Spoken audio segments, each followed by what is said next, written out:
देवाचे द्वारी उभा क्षणभरी तेने मुक्तिचारी साधी येल्या. हरिमुखी मना पुण्याची गणना कोण करी. मोरवाडी तालुका भोर येथे विठ्ठल रुक्मिणी प्राणप्रतिष्ठापना आणि कलशारोहण समारंभ आज संपन्न होतोय आणि अशा कार्यक्रमासाठी उपस्थित असलेल्या सर्व भाविक भक्तांचं सहर्ष स्वागत.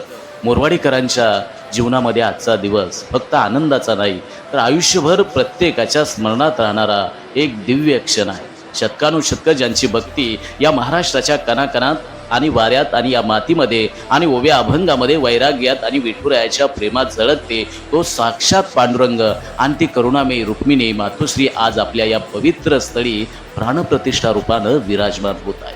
म्हणून मोरवाडीकरांना या निमित्तानं मी सांगेल की आजपासून हा परिसर केवळ एक मंदिर नसून भक्तीचा धाम, भावनेचा गाभारा, परमात्मा आणि जीव यांच्या मिलनाचा दिव्य क्षण बनला आहे. आणि अशा सुंदरशा प्राणप्रतिष्ठापना आणि कलशारोहण समारंभाप्रसंगी उपस्थित असलेल्या प्रत्येक ग्रामस्थांचं तसेच विविध क्षेत्रातल्या मान्यवरांचं मी मनापासून स्वागत करतोय.